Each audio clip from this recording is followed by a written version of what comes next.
네, 여러분 오늘은 2021년 1월 1일 새해 첫날입니다. 첫 예배를 하나님께 드리는 날이기도 하죠. 우리는 재작년에 여러분 기억나실지 모르겠지만 첫 송구 영신 예배 때 요한계시록 말씀을 들었습니다. 그때 교회가 꽉 찼었는데. 앞으로도 그럴 거예요. 요한계시록은 2, 3장에 7교회가 나오거든요. 이 계시록은 하나님이 7교회를 통해서 오고 가는 이 세상의 모든 교회에게 하시는 말씀이에요. 그러니까 요한계시록의 7교회는 그 당시 2000년 전에 이스라엘 백성에 있었던 특정한 교회들이 아니고 7이라는 숫자는 완전수 아닙니까? 그러니 과거와 현재와 미래 모든 교회에게 하시는 하나님의 말씀이다. 이걸 우리가 알 수 있죠. 그래서 재작년에 우리가 뭘 얘기했었냐면 제가 1년에 한 번씩 이 7교회 하나씩 살펴볼 거다. 지난번에는 에베소 교회를 살펴봤어요. 오늘은요 서머나 교회를 살펴볼 겁니다. 이 서머나 교회를 통해서 하나님께서 우리 화목교회에게 주시는 말씀을 듣고 큰 은혜를 받고 도전을 받고 소망이 되는 시간이 되기를 축복합니다. 자, 8절 한번 읽어볼게요. 서머나 교회 사자에게 편지하라. 이게 누가 하신 얘기죠? 예수님이 하시는 얘기입니다. 요한에게. 서머나 교회 사자. 이 사자가 누굴까요? 교회 지도자를 얘기합니다. 목사를 얘기하는 거죠. 목회자를 얘기하는 거예요. 그러니까 목사에게 이렇게 편지를 써라 라고 말하는 겁니다. 곧 목사를 통해서 누구에게 이 말을 하겠다는 겁니까? 서머나 교회에 있는 성도들에게 하겠다는 얘기예요. 그 말은 오고 가는 모든 성도에게 지금 이 편지를 기록해라 라는 말씀입니다. 근데 이 말씀을 하시는 분이 누구예요? 여러분 보세요. 누군가 편지를 쓸 때 티오 사랑하는 누구에게, 존경하는 누구, dear 이렇게 쓰잖아요. 그리고 제일 마지막에 자기 이름을 쓴단 말이에요. 사랑하는 누구가, 혹은 아들, 엄마 이렇게 쓰는데 이 편지는 아주 특이한 점이 있죠. 편지하라 하고 편지를 쓰는 사람을 먼저 여기다가 이 발신자에 대해서 쓰는데 표현이 굉장히 독특합니다. 읽어볼까요? 처음이며 마지막이요 죽었다가 살아나신 이가 이르시되. 이 말씀을 하시는 분이 누구예요? 처음이며 마지막이라는 분이에요. 이분은 특징이. 그리고 죽었다가 나신 이랍니다. 이분이 누굴까요? 예수님 맞아요. 처음이며 마지막이라고 하는 표현은 1장에 하나님, 성부 하나님 아버지를 설명하는 표현이거든요. 근데 1장 후반절에 동일하게 예수님도 그런 표현을 하십니다. 알파와 오메가라고 하는 표현들, 처음과 마지막이라고 하는 표현들. 처음과 마지막이라는 건 뭐냐면 이 세상을 시작하는 처음 시작점을 예수님으로부터 시작이 됐고 마지막 완성도 하나님께서 그 일을 알고 행하시지만 예수님을 통해서 행하신다는 거예요. 그러니 내가 처음과 마지막이다 이 말은 이 세상의 창조부터 완성까지 전체를 그리스도 안에 있고 그분이 이 모든 것을 행하신다는 얘기입니다. 그런 예수님이 지금 얘기하시는 거예요. 그러면 어때요? 우리가 이런 예수님이 우리에게 말씀하신다? 엄청난 일인 거죠. 근데 두 번째로 부활하시고 승천하신 분이기라도 해요. 죽었다가 살아나십니다. 우리를 위해서 십자가에서 죽으셨고 다시 부활하셨던 분이라는 것을 보여주죠. 그러니까 저는 이 그림을 볼 때 어떤 그림이 그려지냐면 전능하신 하나님, 정말 우리는 감히 쳐다도 보지 못하는 완전하신 하나님이신데 근데 그분이 누구였냐면 우리와 함께 동일하게 인간이 되셔서 우리가 마가복음에서 살펴보는 예수님 있잖아요. 그렇게 고난을 당하시고 십자가에 죽으시고 부활하신 그분이다. 이 갭이 엄청난 차이지만 이 두 특징을 다 가지고 계신 분이 바로 예수님이시라는 겁니다. 근데 여러분 우리가 마가복음을 볼 때 조금씩 순간순간 예수님이 하나님이시라는 걸 알고 있지만 드러내지 않으시잖아요. 굳이 어떤 특별한 일이 있을 때 드러내시고 그걸 통해서 진짜 전능하신 분이구나 라는 거를 안단 말이에요. 근데 이제 부활하고 승천하셔서 하나님의 보좌 우편에 딱 계실 이때부터는 이제 더 이상 숨기실 필요가 없는 겁니다. 저는 요한계시록을 볼 때마다 놀라요. 우리가 생각하는 예수님이 늘 고난당하시고 우리를 사랑하시고 어린아이들 안아주시고 맞아요 이런 분이. 그런데 어떤 분이냐면 우리가 상상하지 못하는 영광스럽고 찬란한 분이라는 거예요. 이분이. 마가복음에서 봤을 때는 친근하게 보였던 그 우리 예수님 하면 막 달려가서 앉기도 하고 이럴 것 같은 분이 어떤 분이냐면 계시록에서 지금 현재 이분은 어떤 분입니까? 촛대 사이에 거니시고요. 가슴에 금띠를 띠고 머리에 털은 희가 양털 같고 눈은 불꽃 같고 발은 풀무불에 단련한 주석 같고 많은 말씀하시는데 폭포 소리 나는 것처럼 크고요. 7별을 갖고 있어요. 전 우주 만물을 다스리는 것. 이게 어디에 잠깐 나왔냐면 시편과 넌 내가 발등상에 있을 때까지 되고 있어요. 110편에. 그 다음에 에베소서 1장 하반절에 보면 어떻게 얘기합니까? 모든 만물을 발로 다스리는 분이라는 표현이 나오는데 그 표현이 아주 명확하게 여기에 나와요. 어떤 분이냐? 이 세상, 그러니까 우리가 상상하지 못했던 그 예수님, 우리가 죄인이기 때문에 쳐다보지 못하는 그분이 모든 것을 초월하시고 전능한 능력을 가진 분이라는 걸 알 수 있다는 거예요. 자, 제가 예를 한번 들어볼게요. 우리 어린아이들이 이해할 수 있기 쉽게. 어떤 왕이 자기의 신분을 숨기고 천민들과 함께 그들이 노는 곳에서 이제 살기로 마음을 먹었습니다. 그런데 이 사람은 왕이에요. 황제예요. 자기 마음대로 모든 걸 할 수 있어요. 그런데 이 백성들이 어떻게 사는지 궁금해서 그 안에 딱 들어간 거예요. 그 중에 가장 힘들고 어려운 천민들 이 공동체 안에 딱 들어갔습니다. 함께 밥 먹고 함께 살고 잠잘 때도 부딪히고 말도 안 되죠, 이런 일들은. 근데 그렇게 살고 있는 거예요. 그때 이 사람들이 얼마나 착하고 순수하구나 하면서 잘 적응하고 있었어요. 천민들은 어떻게 생각했을까요? 저기 어디서 굴러먹던 거지구나, 얘도. 그래서 오히려 양반집 밑에서 있으면은 밥이라도 얻어먹으니까 얘가 굶어 죽기 싫어서 여기 왔나 보다, 이제 이렇게 생각하고 살아갔던 겁니다. 근데 어느 날 어쩌다가 1년에 한두 번씩만 오는 양반이 이 악랄하기로 소문난 양반이었던 거예요.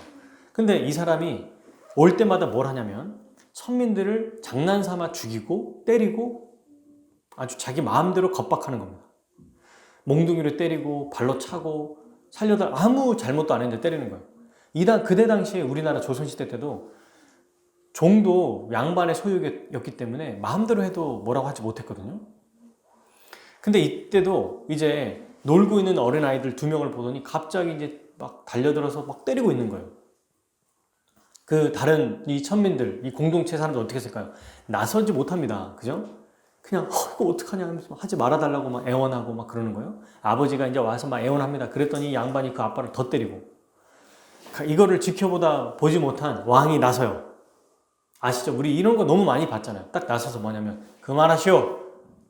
이 사람들 괴롭히지 마. 이렇게 딱 얘기하는 거예요. 그랬더니 이제 양반이 뭐라고요? 저 종놈이 미쳤나? 저게 미친 거냐 지금? 오늘 너도 내가 죽여야겠다. 그리고 다른 사람들은 이렇게 야 그러지 마. 너 미친 거야. 너도 죽어. 아무것도 하지 마. 막 이렇게 하면서 계속 해주는 거예요. 그런데도 무슨 소리냐고. 당장 그만두지 못할까? 막 이러는데 젊은데 막 양반한테 함부로 하니까 오라 네가 오늘 실성이 났구나. 오늘 한번 죽어봐라. 이러면서 오는 거예요. 그때 여러분 바로 안 오죠. 이 천민들 중에 좀 뭔가 의협심이 있는 사람이 이 사람을 대신해서 나이 든 어른이 내가 잘못했어. 나를 때리세요. 이러면서 이제 대신 맞는 거예요. 근데 또 이 천민이 했던 왕이 더 세게 얘기하는 거예요. 더 강하게. 내가 그만두라고 하지 않았느냐? 라고 하면서 이제 외치니까 이때 이 왕이 이 양반이 참지 못하고 왕에게 달려가서 이제 거의 칼을 들고 와서 이제 죽이려고 하는 순간 갑자기 천민이라고 생각했던 수많은 사람들 중에 금이부라고 해서 왕의 군대들 있죠. 군대가 나타나서 양반을 한 번에 제압해요. 그리고 모든 사람이 그에게 칼을 들이대는 거예요. 그리고 양반이 천민의 옷을 벗으니까 용포가 보이는 거예요. 용이 그려져. 그걸 보고 있던 매를 맞고 있고 미친 거 아니야 라고 했던 이 양반이 왕을 보자마자 어떻게 했을까요? 절도할 정도로 기절할 정도로 아주 엎드려서 벌벌 떠는 거예요. 왕이시여, 제가 잘못했습니다. 용서해 주십시오. 완전히 반대의 상황이 벌어진 거죠. 보면 여러분, 왕의 군대가 거기에만 있는 게 아니에요. 그 지역, 도시, 온 마을을 다 포위하고 있는 거예요. 완전히 사로잡아서. 그리고 이렇게 얘기하죠. 그 천민들에게. 이제 너희는 괜찮다. 나랑 함께 있으니까 너희는 자유야. 그리고 왕이 얘기합니다. 한 번만 건드려봐. 작살나는 거야. 그러면 왕이 그 얘기할 때 이 양반이 이제 함부로 대할 수 있을까요? 없을까요? 절대로 함부로 대하지 못합니다. 이런 상황이라는 거예요. 여러분, 이게 어떤 예가 될지 모르겠지만 우리 주 예수님이 만왕의 왕이다라고 하는 표현은 그분은 군대도 필요 없다는 얘기입니다. 왜냐하면 그분 자체가 가장 강력한 군대시거든요. 우리가 힘들고 어렵고 고난을 당할 때 그 예수님이 이렇게 얘기하시고 나타나세요. 내가 처음과 마지막이다. 그러면 끝나는 거예요. 모든 게. 서머나 교회는 정말 고통 속에 있는 자들이거든요. 어렵게 살아가요, 이들은. 근데 예수님이 이 얘기를 하십니다. 내가 처음이자 마지막이다. 내가 전능하신 분이다. 전능한 하나님이다. 여러분, 생각해보세요. 처음과 마지막이라는 말은 우리 주님이 창조부터 완성까지 시간을 쫙 펼쳐놓고 보고 계시는 거예요. 마치 지도를 볼 때, 혹은 이런 거 있죠. 우리 그 컴퓨터 모니터로 어떤 이 출발선과 마지막 이 끝선을 딱 보고 있는 이 사람, 경기를 뛰지 않지만 경기를 주도하고 있는 지도자들은 사람들이 뛸 때 모니터나 이렇게 보고 있어요. 어느 지점에서 어려움을 겪을지, 어떤 지점에서 또 뭐가 있을지, 아직 이 가고 있는 사람, 마라톤이든 아니면 뭐 자동차 경기든 이 사람은 몰라요. 지금 가고 있는 길이 생소하니까. 근데 이 진행자와 이 총괄하는 사람은 전체 그림을 보면서 여기 지금 B 코스에선 이게 어려웠고 C 코스는 이게 있는데 아직 얘가 이걸 겪지 않았겠구나. 이때 좀 힘들겠구나. 이걸 다 알고 있죠. 이 진행자는 마찬가지입니다. 처음과 마지막은 창조부터 완성까지 시간을 쫙 펼쳐놓고 보고 계시는 거예요. 그런 능력이 있으시는 거예요. 그러니까 우리가 어떤 일을 겪었을 때 어떡하지?가 아니라 다 알고 계신다는 겁니다. 그 안에서. 이거를 우리가 겪으면서 알고 있다면, 내가 지금 하루하루 겪고 있고 어려움이 우리 주님이 모르는 게 아니라 다 알고 계시고 있다면 그거를 우리가 인식하면 어떻게 살겠냐는 거예요. 그죠?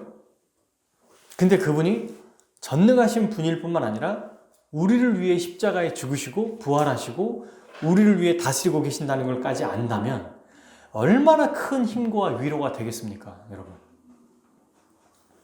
사실 이 한 줄로 오늘 설교를 다 한 거예요, 사실은. 처음이면 마지막이다.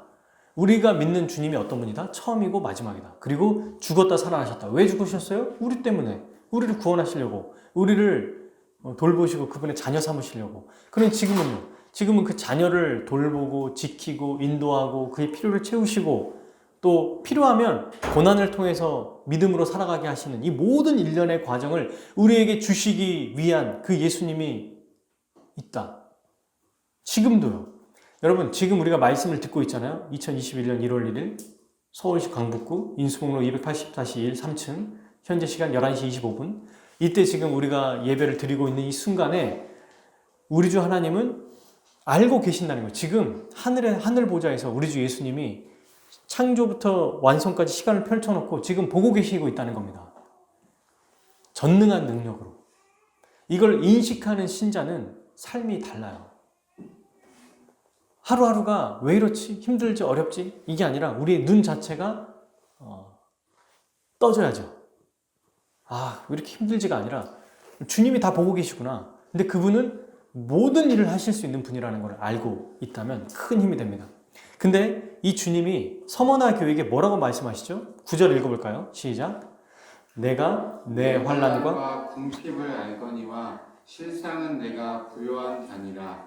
자칭 유대인이라 하는 자들의 비방도 알거니와 실상은 유대인이 아니요 사탄의 회당이라. 아멘. 예수님이 뭐라고 하시냐면 서머나 교회에게 내가 너의 환난과 궁핍을 안다. 환난은 고난을 얘기하고요. 궁핍은 우리가 알고 있는 것처럼 가난을 얘기하죠. 신자에게는 두 가지 특징이 있어요. 고난과 가난. 첫 번째는 고난이죠. 고난은요, 주와 복음을 위해 혹은 말씀을 지키며 살기 위해 겪는 어려움을 말합니다. 이때는 목숨까지 내어놨어요. 지금은요, 목숨을 내어놓지 않아요. 21세기 대한민국에서는. 다른 나라에서는 실제로 목숨을 내놓기도 해요. 이때 당시에는 왜 환란을 겪었냐면 황제를 숭배하는 법이 있었습니다. 이때는. 근데 황제를 숭배하지 않았어요. 그래서 수많은 사람들이 죽어나간 상태였습니다. 오늘날로 적용하면 뭘까요, 여러분? 아니, 황제를 숭배하지 않는 모습이 오늘날 우리에게는 이 세상의 원리, 이 세상의 방법, 세상 문화, 이런 것들을 그대로 따라가지 않는 것을 얘기해요. 남들이 다 한다고 해서 그걸 그대로 따라하고, 남들이 했던 것들을 부러워하고, 예를 들어서 이런 거요. 어떤 돈을 벌기 위해서 투기하고, 뭔가 막 더 이기적이고 악랄하게 살려고, 뭐 주식도 하거나, 부동산을 하거나, 뭐 건물로 투자를 해서 하는, 그러니까 이게 합법적으로 어떤 것들을 하는 것은 괜찮은데, 그거 말고 뭔가 더 자기를 착복하고, 또 다른 사람을 괴롭히기 위해서, 혹은 주의 말씀대로 사는 것보다 더 마음이 빼앗기는 것들, 더 많은 돈이 있어야 주님보다 돈이 나를 더 행복하게 해준다는 생각 때문에. 그렇다면 여러분, 이게 바로 세상의 삶이에요. 세상 사람들이 살아가는 삶입니다. 그런데 신자는 왜 고난을 겪느냐? 아무리 좋아 보이고요, 이득이 있다고 보여도 말씀을 기준해서 살기 때문에 알아도 안 하는 거예요. 몰라서 안 하는 게 아니라 실력이 없어서 안 하는 게 아니고 알아도 안 하는 거예요. 그렇게 자발적인 환란을 당하는 겁니다. 여러분, 제가 아는 2명의 목사가 있어요. 아내도 아는데요. 뭐 아나톨레 간사님, 현재 한책에 사람들 간사님이시죠, 2분 다. 한 명은 서울 잠실에 그때가 5년 전 정도 됐겠네요. 5년 전 잠실에 아파트를 하나 사놨어요. 빚을 엄청 막 받아가지고. 그리고 한 분은 장인어른이 도곡동에 럭키 아파트라는 데가 있어요. 그 아파트가 있었어요. 돌아가셨는데 그 아파트가 있었던 데가. 둘 다 목사죠, 당연히. 그러면서 이제 같이 교제하고 얘기하다가 무슨 얘기를 하냐면 이 얘기 하더라고요. 솔직히 이제 이 2 목사님, 한 분은 개척을 했고 한 분은 개척을 할 거예요. 근데 도곡동에 있는 그 아파트를 가지고 있는 부모님이 돌아가셔서 물려받은 거죠. 장인 거긴 하지만 어떻게 돈을 벌려야 되는지 눈에 다 보인다는 거예요. 예를 들면 그걸 굳이 팔지 않고 대출을 받아가지고 다른 데를 또 사고, 그러면 이제 사면 또 오르죠? 그럼 또 팔고 또 사고, 이런 방법들이 그러니까 부자들이 왜 돈을 벌 수 있는지를 알겠다고 얘기하면서 아무것도 안 해도 은행에 대출을 받고 5년 전이니까 그때만 해도 계속 오른다는 걸 너무나 잘 알고 있고, 그래서 어떻게 했는지 아세요? 팔아버렸습니다. 그 즉시. 왜 그런 줄 아십니까? 그래서 주위에 이제 간사들이 물어봤어요. 그거 왜 팔아? 그러니까 생각해보세요. 노후가 보장돼 있는 거잖아요, 이거는. 뭐라고 하냐면, 그때 말한 게 지금도 기억나요. 만약에 그거 안 하면 목회 못 할 것 같다고. 나는 목사인데, 그러니까 이게 진짜예요, 진짜. 나는 목사인데, 이걸 만약에 투자하고 하면 그것만 보이지 않겠냐. 그리고 말씀으로 살아가는다고 말하고 간사인데, 내가 어떻게 이렇게 살 수 있냐. 그리고 그 사모님이 지금 공부하고 있어요, 돈 벌려고. 여러분, 안 했으면은 지금 돈 엄청나게 벌고 있을 거예요. 벌써 5년 전이니까. 그리고 또 한 분, 잠실에 있는 목사님도 아주 친한 목사님이세요. 지금 거기가 상상할 수 없을 만큼 올라가지고, 사모님은 가끔씩 그거를 이제 생각할 때마다 보는데 그때마다 충격이 좀 많이 크다고. 그래서 말을 안 한대요. 본인이 가끔씩 한번 보는 거예요. 똑같습니다. 후회하지 않는데요. 왜냐면 그때 만약 그렇게 있었다면 아내도 역시 돈을 버는 거에 혈안이 돼 있을 거고, 그러면 그 세상 사람들과 동일하게 살아갈 거 아니냐. 지금 힘들고 어렵지만 그 아내분도 일하세요. 먹고 살아야 되니까. 이게 굉장히 남들이 보면 바보입니까? 맞아요. 어리석어 보여? 네. 진짜 바보같이 보이지 않아요? 그렇게 편하게 살 수 있는데 왜 그런 걸 선택하지? 라고 생각하지만 이게 여러분 자처하는 고난의 삶인 거예요. 왜 그렇게 하냐면, 그렇게 하지 않으면 주님을 위해 살 수 없습니다. 그냥 돈에 매여서 사는 거예요. 가장 중요할 때 돈 때문에 주님을 버리거나, 부자 청년 아시죠? 근심하고 떠나게 돼요. 그게 설사 목사를 할지라도 똑같아요. 어떤 것은 특별히 오늘날 돈이 우상이 되면, 이게 많든 적든 그래서 이 얘기를 들으면서도 어떤 분들은 아, 이거 아깝네 라고 생각하실 수도 있어요. 하지만 저도 실제로 그런 마음이 들었기도 했거든요. 좀만 더 놔두고 조금만 더 하고 팔면 안 되나 하는데 그런 마음이 들 때 그 둘 다 없습니다. 그래서 그 집이 지금은 뭐 상상할 수 없겠죠. 네, 사랑하는 여러분, 저는 이게 어디 멀리 있는 남의 얘기가 아니고요. 저랑 같이 사역했던 목사의 이야기예요. 그리고 어찌 보면 우리 가족도 최대한 뭐 없으니까 못하지만 그런 것들대로 관심을 갖지 않고 정말 말씀대로 살려고 노력하지 않나. 우리 성도들도 마찬가지고요. 근데 신자는 이렇게 자발적인 고통뿐만 아니라 주를 위해 살아갈 때 비자발적인, 그러니까 남들이 주는 고통도 있어요. 원치 않는데 가만두지 않죠. 힘들게 하고 고통스럽게 하고 바보라고 하고 괜히 핀잔을 주고요. 정서적으로 괴롭혀요. 왜 이렇게 너는 어리석게 사냐? 바보처럼 사냐? 믿는 신자라고 하면 더 일을 시키고 함부로 대하고 또 믿는 사람이 왜 그래? 이러면서 더 학대하고 사기치고 속이고 무시하고 함부로 하는 거죠. 이렇게 살아갑니다. 근데 그리고 두 번째 특징이 있어요. 궁핍합니다. 가난하다는 거예요. 그러니까 이게 연결돼 있어요. 이 환난과 가난이. 그죠? 환난이, 고통이 가난도 포함되고 가난도 아주 큰 영향이 있다는 겁니다. 그런데 이 자발적인 가난은 우리가 알고 있는 것처럼 사도행전 4장 34절 35절 그 중에 가난한 사람이 없으니 이는 밭과 집 있는 자는 팔아 그 판 것을 값을 가져다가 사도들의 발 앞에 두고 그들이 각 사람의 필요에 나눠주니라. 왜 가난한 사람이 없을까요? 부자들이 돈을 내놨기 때문에. 예수님 이렇게 말씀하십니다. 한 사람이 두 주인을 섬기지 못할 것이니 혹 이를 미워하고 저를 사랑하거나 혹 이를 중히 여기고 저를 경히 여김이라. 너희가 하나님과 재물을 겸하여 섬기지 못하느니라.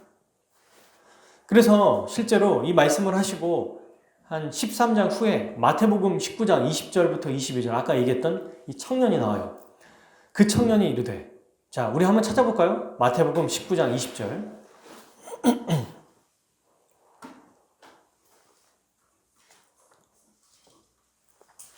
마태복음 19장 20절입니다. 20절부터 22절까지.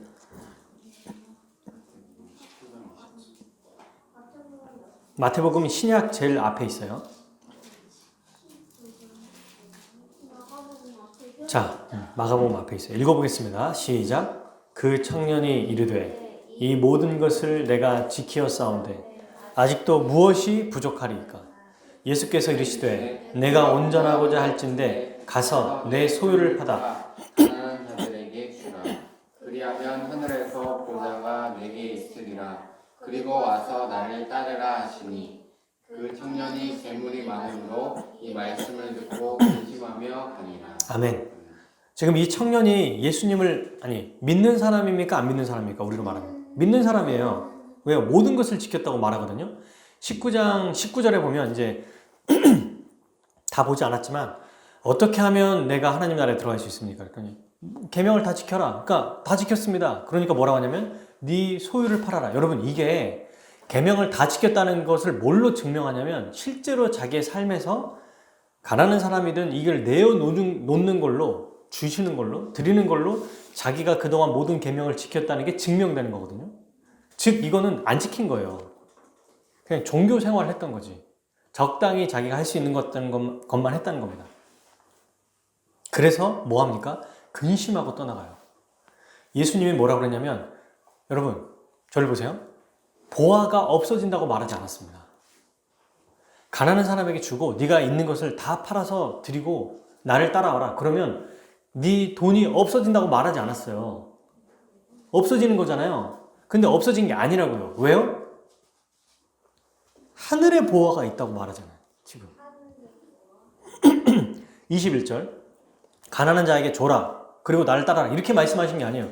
진짜 투자를 하라는 겁니다. 말하자면 진짜 값지고 복된 것에 네가 헌신해라. 나를 따르면 어떤 일이 벌어지냐? 너의 모든 것을 내어주고 하늘의 보화가 쌓아진다는 겁니다. 하늘에. 이 세상의 보화는 아무리 해도 안 쌓아져요. 근데 진짜 쌓는 방법. 모든 소유를 팔아서 주님을 따르고 그때 하늘의 보화가 가득 쌓아진다. 그러니 예수님 믿는 것은 그냥 그저 헌신하고 그저 그냥 고통스럽기만 하는 게 아니라 이 마지막 지점에 가장 찬란한 영광이 우리에게 있다는 것을 알기에 그 일을 하는 겁니다. 아시죠? 밭의 감추인 부하 아시죠? 그래서 여러분 이것을 안 제자들은 어떻게 했냐면 누가복음 5장 11절에 보면 이렇게 돼 있어요. 여러분 들어보세요. 그들이 제자들이요. 배들을 육지에 대고 모든 것을 버려두고 예수를 따르니라. 이게 제자와 제자의 특징입니다. 그러므로 여러분 예수님을 따라서 그분의 말씀에 순종하고 그의 뜻대로 살아가는 신자는요. 자발적이고 비자발적인 이 고난과 가난의 삶을 추구하면서 그렇게 애쓰며 살아가요. 물론 이게 절대적인 기준이라는 게 없어요. 오늘날 그러니까 만약에 이게 뭐 사회주의처럼 돈 다들 100만 원씩만 가지고 다 헌금하셔 이렇게 할 수 없다는 거예요. 그러니까 지금의 문화에서는 상대적입니다. 그런데 이런 겁니다. 엄청난 부자가 자기가 그동안에는 제가 늘 하는 얘기 있죠. 해외여행 다니고 뭐 옷도 막 명품 옷 샀다가 근데 이제 다른 사람을 위해서 쓰고 오히려 해외여행이 아니라 뭐 동남아를 다닌다든지 제주도를 다니고 그런 것들을 하는 것도 가난한 사람이 봤을 때는 그래도 사치스럽게 보일 수 있어요. 하지만 그건 사치가 아니에요.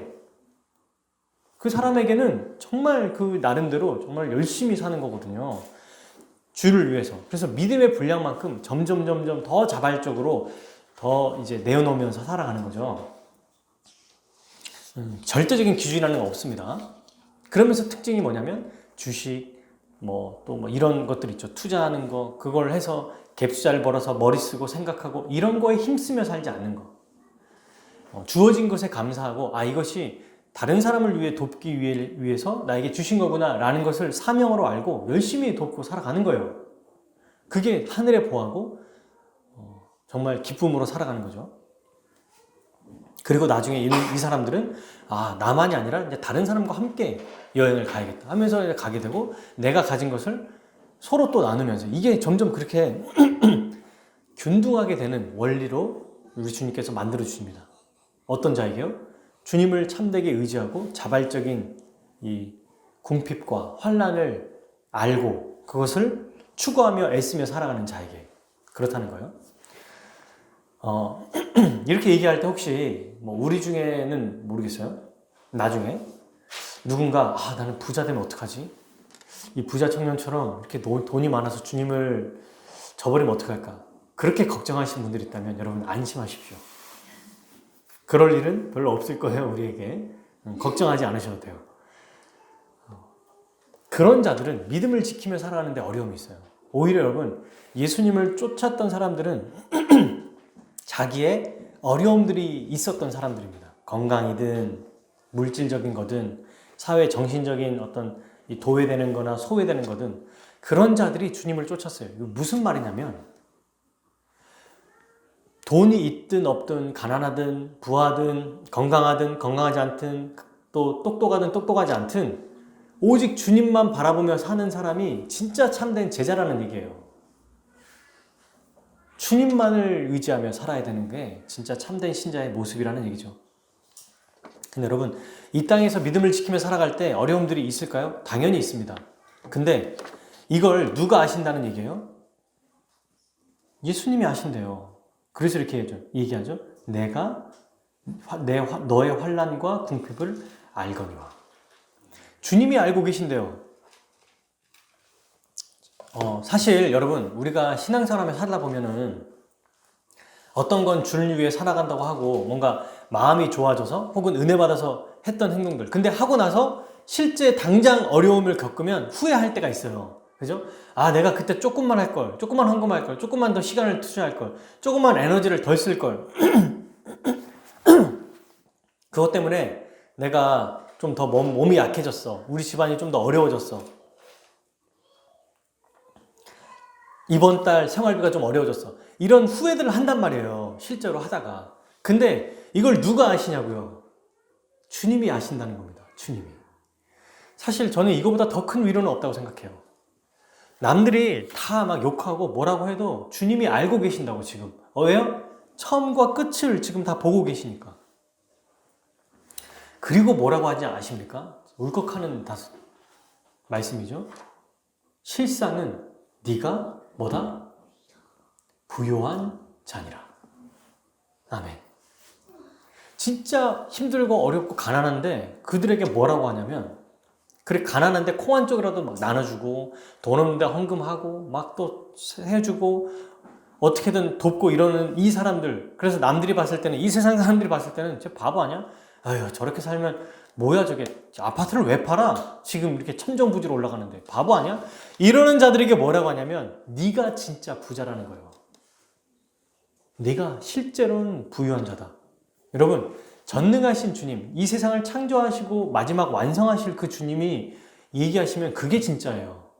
세상의 기준이 아니고 주님이 말씀하신 게 진짜 기준입니다. 이 믿음이 우리 모두에게 있기를 축복합니다. 이 믿음이 진짜 우리의 믿음이 되기를 원해요. 근데 실제 여러분, 어때요? 현실은 당장 생활비를 걱정하고 다음 달에 어떻게 살아갈까? 또 직장이 어려움이 겪으면 어떻게 살아가나? 사실 뭐 하나 살 때도 마음 한켠에 부담이 되고 카드 값이 이렇게 하나씩 뜨잖아요. 그 뭐죠? 이 적재돼가지고. 그러면 앞에 숫자가 점점 커질수록 불안해지고 무섭고, 이렇게 살 수 있을까? 이게 가능할까? 이렇게 아둥바둥하며 사는 게 우리 모습입니다. 맞아요. 없으니까 더 싼 데서 살고 싼 것을 찾다 보니까 이게 익숙해져서 어떤 사람들은 뭐 하나 제대로 누려보고 살아본 적이 없어요. 그러니까 제대로 누려보는 게 뭔지를 몰라. 그런 자들. 근데도 뭐 있으면 나눠주고 헌금하고 진짜 믿음으로 살아가는 우리의 믿음의 어머니들, 아버지들, 우리 신앙의 선배들.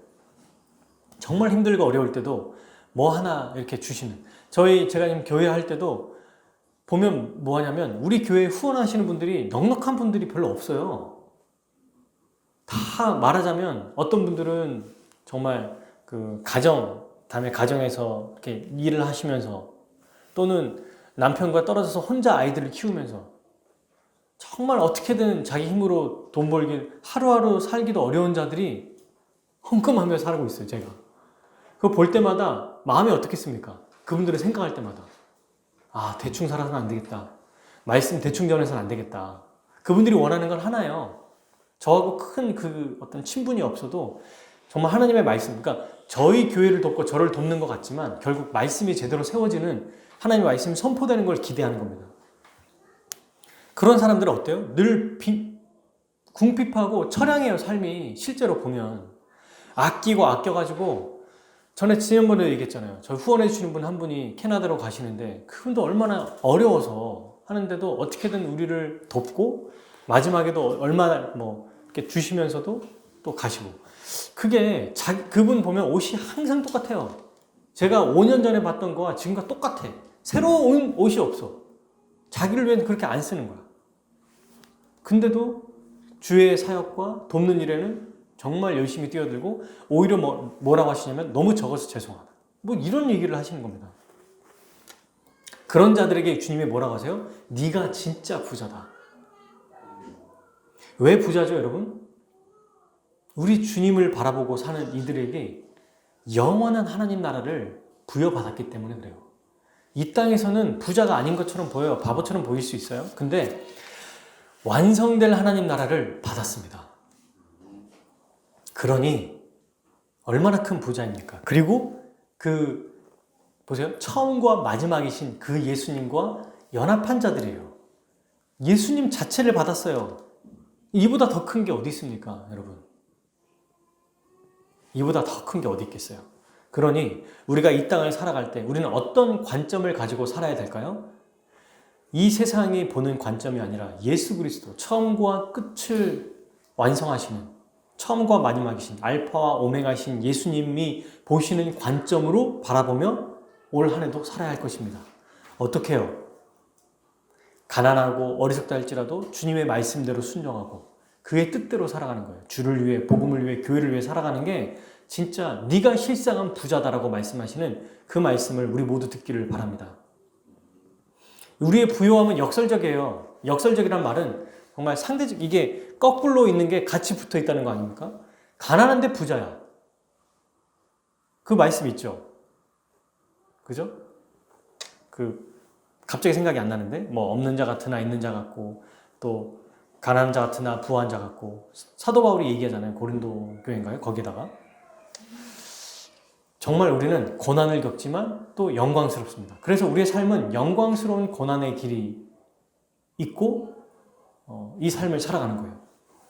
근데 여러분 교회 생활하다 보면요 함께 신앙생활 하는데 지금 우리에게는 없어요. 숫자가 많지 않아서. 근데 제가 그동안 살아보면 앞으로 또 살다 보면 많은 사람들 혹시나 이렇게 오게 된다면 주를 위해 살아가는 자들을 대놓고 무시하거나 겉으로 속으로 무시하거나 어리석다고 말하는 교회 다니는 사람 그 신자들 중에 있다는 거예요. 이 사람들은 분명히 직분이 있습니다. 여러분 오늘 예수님이 그 얘기를 하시는 거예요. 보세요. 이렇게 주를 위해 살아가는데 누가 우리를 바보라고 생각하고 얘기하냐면 세상도 세상이지만 교회 안에 있는 자들이 우리를 더 그렇게 괴롭힌다는 겁니다. 9절 후반절 보세요. 뭐라고 합니까? 내가 부유한 자니라 자칭 유대인이라는 자들의 비방도 알거니와 실상은 유대인이 아니요 악한 혈이다.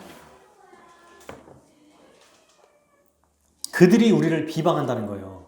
유대인이라고 하는 자들, 신자라고 하는 사람들. 오늘날로 말하면 교회에 직분이 있고 교회에 열심히 있고 열심히 교회 생활을 했던 분들이 말씀을 잘 알고 빠삭하고 그리고 우리는 정말 하나님의 백성이다라고 하는 사람들이 말씀대로 산다고 하면서도 실제로 말씀에 의거해서 정말 궁핍하고 가난하게 사는 사람들을 비판한다는 겁니다. 비방한다는 거예요. 이런 사람들 여러분 저는 본 적이 있습니다. 실제로. 허영심과 욕심으로 가득 차 있어요. 믿는다고 말하는데 겉으로 볼 때는 안 보여요. 그러니까 이게 어려워. 겉으로 보면은 몰라요. 진짜 이 사람이 신앙심이 좋은지 안 좋은지 며칠만 신앙생활을 해도 잘 몰라. 실제의 삶을 같이 살아봐야 알아요. 정말 얼마나 이 사람이 살아가는지. 이런 사람들의 특징은 몇 가지 볼 수 있겠지만 자기의 사업이 잘 되기 위해서 교회 어떤 행사를 열심히 참여하고 또 이분들의 특징이 다 그런 게 아니에요. 제 아주 주관적인 생각입니다. 담임 목사님과 가깝게 지내려고 해요. 보면 친해지는 게 문제가 아닌데 그렇게 하면 뭔가 더 특별한 걸 얻을 수 있다고 생각하나 봐요. 그리고 다른 사람들에게 더 뭔가 허영심과 욕심으로 가득 찬 것들을 그러니까 이 자기의 더 뛰어남을 보여주고 싶은다고 할까요? 그러면서 주님의 사업에는 관심이 없어요. 제가 실제로 겪었던 일이라고 했잖아요. 뭐 선교 헌금이다 뭐다 하면은 그렇게 돈 많은 의사 집단이 많은데 헌금을 그렇게 안 해요. 교회를 꽤 오래 다녔는데. 그리고 뭐라고 하냐면 담임 목사님이 그 얘기 하신 적이 있습니다. 그렇게 주를 위해 산다고 하면서 실제로 왜 헌금을 할 때는 한 번도 그런 얘기를 안 하신 분인데 처음 들었어요. 제가 몇 년 동안 교회 생활하면서 그때 청년이었었거든요. 그때는 사역자가 아니었습니다. 정말 이 마음이 있다면 어떻게 이게 우리 교회를 위한 게 아니라 다른 이 선교사님들이나 이걸 위해서 이제 1년에 한 번씩 선교 예배를 딱 드리는데 너무 안 그치는 목사님이 보시고 아시는 거예요. 10년을 참았대요. 그 성도들을 보면서. 근데 이제는 얘기한다고. 헌금 얘기를 하는 걸 별로 안 좋아해요, 목사들은. 그 정상적이라면 그렇게 저 해야겠죠. 11조나 감사헌금 이런 얘기를 해야 됩니다. 근데 막 계속 얘기하는 거 있잖아요. 막 교회 막 뭐를 하려고 확장하려고 막 하게 하는 거. 그게 그렇게 좋은 의도가 아니라 마음이 모아진 상태가 아니라 뭔가 막 더 욕심으로 한다면 당연히 잘못된 거예요. 그거는. 근데 그렇게 얘기할 때 이들이 하지 않았다는 거예요. 주님의 사업에는 관심이 없고 자기 배부르는 거에만 관심이 있는 거예요. 저는 몰랐습니다. 그분들이 그렇게 이렇게 부자라고 하는 분들이 정말 대접하거나 이런 거 할 때는 잘 사주시거든요. 먹을 거 맛있는 거. 근데 실제로 뭘 할 때는 안 해요. 깜짝 놀랐어요. 제가 이전 교회에서 나올 때도 지금 그 전에 있는 교회 나올 때도 아까 말했죠. 정말 잘 나가고 이런 분들 중에 부자인데 저한테 후원해 주신 분들은 진짜 대단한 거예요. 그 믿음은. 진짜 대단한 겁니다. 저는 너무 존경해요. 그런 분들을. 있어요. 정말 부유한데 해주신 분이 있어요. 근데 대부분이 한 5%는 어려운 사람들이에요. 그리고 그 돈 많은 사람들, 아내가 어디 그 은행의 지점장이고 자기도 펀드 뭐 해가지고 했던 그분이 저한테 했던 얘기가 지금도 기억납니다. 아, 목사님 설렘 예배하면 제가 가서 헌금도 하고 할게요. 지금 교회 안 나와요. 어디 뭐 사라졌나 봐요. 저랑 같이 교사도 했었거든요. 그러니까 친분이 있었던 거죠. 그리고 그렇게 돈 많다고 막 자랑하고 다닌 분이 실제로 성경헌금 할 때는 한 푼도 하지 않았어요. 그러면서 나중에 이제 설립헌금 한다고 할 때 한다. 그러니까 저는 돈의 액수가 문제가 아니라 이분들의, 제가 초등부를 가르칠 때 정말 꽤 나름 잘 사는 집이 있었거든요. 이 아이들의 부모도 한 번도 저한테 심지어 여러분 지금이 아니라 전도사 시절은 좀 어렵거든요. 그러면 너무 이 아이들을 잘 가르쳐주면 고맙다고 하다못해 양말 하나라도 선물해 주는 게 사실 인지상정 같은 거잖아요. 스승이 날 때. 4년 동안 한 번도 안 하더라고. 오히려 안 믿는 부모 중에 한 분이 그렇게 하고 목사님의 자녀들이 그 일을 했던 겁니다. 그래서 여러분 이 실제로 돈이 우리가 생각하는 여기에 우리 교회 안에서도 신자라고 하는 자들 중에서도 정말 자기 욕심으로 사는 자들이 있고 우리가 살아가는 이 삶을 비방하고 또 어리석다고 말하는 분들이 있다는 거예요. 이걸 우리는 기억해야 됩니다. 그런 사람들이 뭐라고 말해요? 그런 사람들에게 실상은 유대인이 아니다. 가짜라는 거예요. 사탄의 회당이다. 사탄에게 속한 자들이다. 가짜다. 껍데기 신자다. 이렇게 얘기합니다. 주님은 이런 사람들에게 관심이 없어요. 관심이 없습니다. 그들에게 뭐라고 말하진 않아요. 그냥 오직 이런 사람들이 있으니까 그냥 주의하고 그리고 거기에 너무 매이지 마. 그냥 이런 식으로 얘기하시지 걔네들에게 가서 회개해라. 내가 가서 도와주겠다. 이런 말을 안 한다는 거예요. 우리에게 관심이 있습니다. 그리고 뭐라고 하십니까? 10절. 장차 받을 고난을 두려워하지 마라. 여러분 이 말이 뭐예요? 처음과 끝이신 예수님이 우리와 함께 하시니까 더 이상 고난이 없어야 되잖아요. 근데 고난이 있다는 겁니다. 장차 있을 거예요. 계속. 그리고 뭐라고 말해요? 마귀가 장차 너희 가운데 몇 사람을 옥에 던질 거다. 이게 뭡니까? 실제로 우리 중에서도 더 힘들고 어려운 일을 겪을 사람이 있다는 거예요. 실제로 그런 일을 겪어요. 근데 이제 함께 겪는 거죠. 그리고 근데 이걸 언제 받냐면 10일 동안 환난을 받는데요. 여러분, 이 시험이 진짜 신자와 가짜 신자를 구별하는 기준점이 될 겁니다. 이 시험에 다 들어가야 돼요. 10일의 환난은 다 받습니다. 그 중에 누군가가 좀 더 심하거나 좀 더 약하거나 그 차이는 있겠지만 다 환난을 받아요. 그때 어떻게 할 거냐? 주님을 거부하고 부자 청년처럼 세상을 따라갈 거냐? 아니면 십자가의 은혜로 주님을 붙들며 살아갈 거냐? 그 얘기를 하시는 겁니다. 그러니 믿음을 붙잡아라. 분명히 고난이 있을 거다. 10일이라는 고난, 이게 짧은 시간이에요? 긴 시간이에요? 상대적으로. 짧죠? 우리 인생 80년, 100년이라고 생각하면. 근데 이건 우리 인생 중에 한 10일 정도만 우리가 고난을 받을 거다. 그 얘기가 아니에요. 영혼의 관점에서 보면 이 10일은 우리 인생 전부를 얘기해요. 우리 인생 전체가 고난스러운 삶이라는 겁니다. 그때 고난을 반드시 겪을 텐데 뭐라고 하세요? 믿음을 잃지 마라. 왜? 영원한 삶의 관점에서 보면 우리의 인생이 아주 짧은 시간이기 때문에 그래요. 그러므로 뭐라고 하십니까? 믿음을 잃지 마라. 읽어볼까요? 내가 죽도록 충성하라. 그리하면 내가 생명의 관을 내게 주리라. 귀 있는 자는 성령이 교회들에게 하시는 말씀을 들을지어다. 이기는 자는 둘째 사망의 해를 받지 아니하리라. 죽도록 충성하라는 얘기예요. 믿음을 잃지 말라는 얘기입니다. 이 말은. 끝까지 신자의 삶으로 궁핍과 가난을 겪으며 살아라. 그리고 주님을 의지해라. 한평생 살아가라. 이렇게 말씀하고 계세요. 그런 자에게 뭐가 있어요? 생명의 면류관이 있대요. 생명의 면류관. 면류관이 여러분 옛날에 올림픽 처음 열렸을 때 상품이 뭐였냐면 경기 우승한 자에게 면류관을 줬거든요. 이렇게 면류관 같은 걸. 그걸 얘기하는 겁니다. 여기서. 마지막 최종 이 상급이 하나님 나라의 충만한 은혜라는 거예요. 둘째 사망의 해를 받지 않는데요. 첫 번째 사망에선 다 죽는데 둘째 사망, 영원한 생명에서는 구원을 얻어서 주와 복되게 살아간다는 거예요. 그러므로 여러분, 우리는 어떻게 살아야 될까요? 답이 나왔죠? 만물을 자기의 뜻대로 행하시고 창조부터 완성까지 모든 시간을 펼쳐놓고 바라보시는, 우리를 보고 있는 우리 주 예수님을 바라봐야 되죠. 어떤 상황에서도 믿음을 잃지 않을 수 있습니다. 왜요? 우리 주님이 우리가 주님을 붙잡고 있는 게 아니라 주님이 우리를 이미 붙들고 계시기 때문에. 근데 그분이 누굽니까? 모든 만물을 창조하시고 만왕의 왕이신 분이에요. 그러니 여러분, 믿음을 잃지 않고 주님을 붙들며 살아가는 게 어떤 삶입니까? 당장의 눈앞에 있는 삶, 현실의 문제에 파묻혀서 아둥바둥하며 사는 게 아니라 이 전체의 관점을 갖는 거예요. 창조부터 완성까지의 관점을. 그리고 생명의 면류관을 기대하고 기뻐하며 승리하는 자에게 주시는 이 상을 기대하며 살아가는 것입니다. 이런 자에게 뭐가 예비되어 있어요? 면류관이 예비되어 있어요.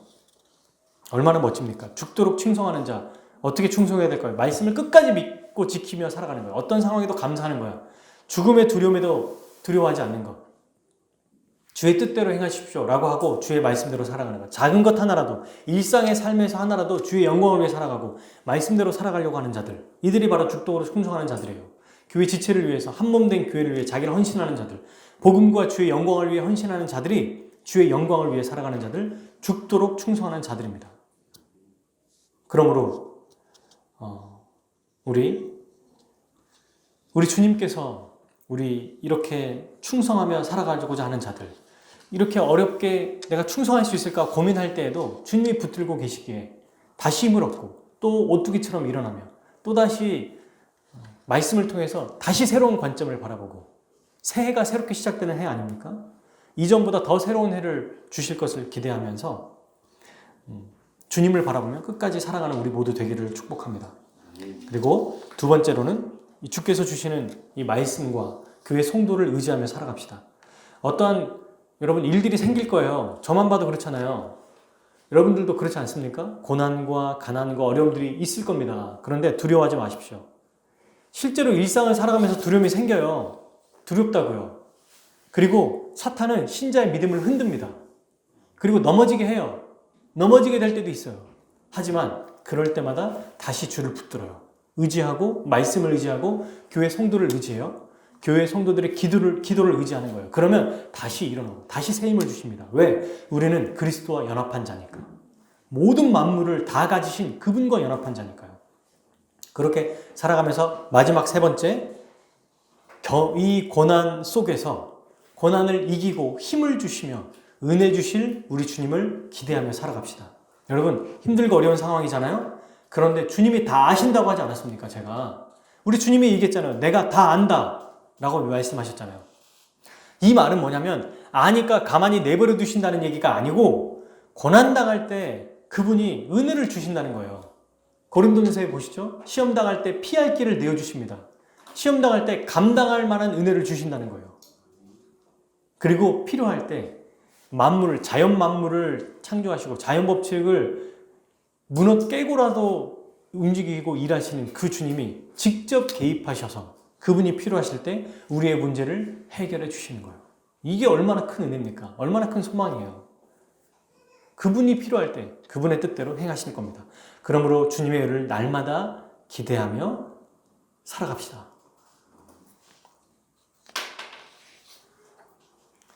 세 가지를 얘기했죠. 전능하신 우리 주 예수님, 그분을 붙들어서 믿음을 잃지 말자. 그리고 성도와 교회를 의지하며 살아가자. 말씀과. 마지막 세 번째, 그렇게 살아가면서 어려움이 있을 때에도 주님의 은혜를 기대하자. 그러므로 소망을 가지고 이 땅에서도 은혜를 기대하며 영원한 하나님 나라에 예비된 이 생명의 면류관을 기대하며 감사하며 믿음을 잃지 말고 우리 앞으로 한 걸음 한 걸음 전진하는 우리 황목교회 모든 성도들 되기를 축복합니다. 아멘. 로마서 말씀 2절만 제가 읽고 마칠게요. 로마서 5장 4절. 인내는 연단은, 연단은 소망을 이루는 줄 우리가 알미라. 이 고난이 우리를 승리하게 하죠. 그리고 로마서 8장 18절.